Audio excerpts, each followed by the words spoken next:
저는 이미 여러가지 형식과 용량의 컴퓨터용 SSD를 여러 종류 보여드렸고, 이를 통해 좋은 컴퓨터를 만들었습니다.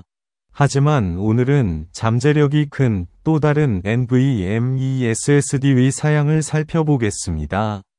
하지만 우선 채널을 구독하세요. 매주 새로운 제품을 선보이기 때문입니다. 하지만 이 SSD의 사양을 살펴보겠습니다. 이것은 SSD, PNY, XLR8, CS3140, NVMe Info, TLC입니다. M2 포맷입니다. PCI Express 4 인터페이스입니다. 초당 7500MB의 읽기 속도에 도달할 수 있습니다. 초당 5600MB의 쓰기 속도입니다. TLC 난드 메모리입니다. 최대 8TB의 저장 용량을 가질 수 있습니다. 그리고 2400TB의 쓰기를 보장합니다. 이 SSD의 길이는 80mm이고 무게는 7g입니다.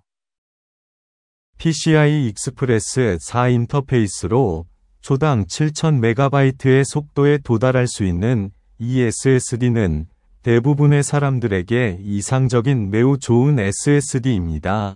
하지만 일반적인 것보다 가격이 비쌉니다.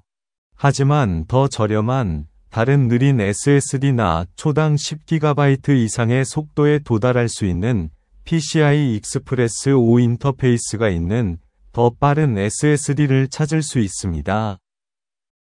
하지만 이제 SSD만 배달받으면 파일 읽기 및 쓰기 속도 테스트를 수행하여 SSD가 제조업체가 약속한 속도에 도달하는지 용량도 실제인지 확인할 수 있습니다.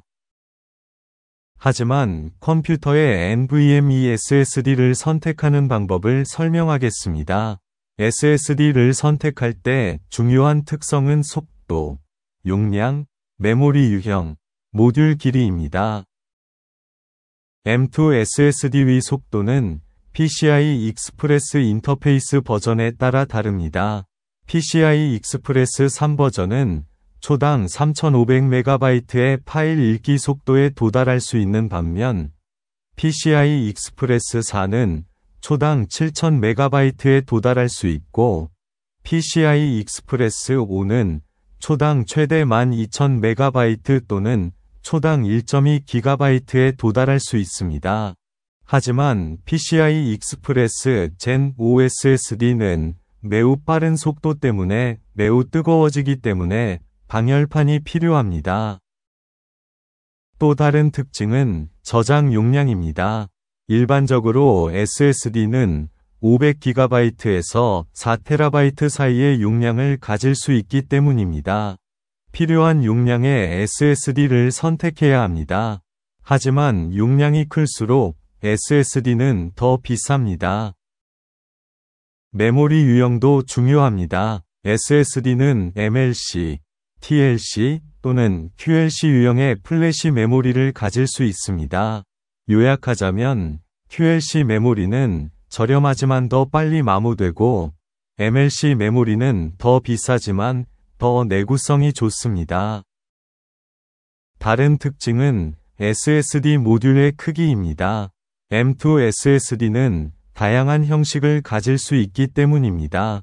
하지만 가장 일반적인 크기는 280으로 너비가 22mm, 길이가 80mm입니다. 따라서 어떤 크기가 호환되는지 확인하려면 컴퓨터를 확인해야 합니다. 이 영상이 마음에 드셨으면 좋겠습니다. 컴퓨터에 가장 적합한 SSD를 선택하거나 좋은 컴퓨터를 만들거나 현재 컴퓨터를 업그레이드하는 데 도움을 드리고 싶거든요. 하지만 지금은 매주 새로운 영상을 게시하므로 채널을 구독하고 이 영상의 좋아요를 눌러 채널이 성장하도록 돕고 질문이 있으면 댓글로 남겨주세요.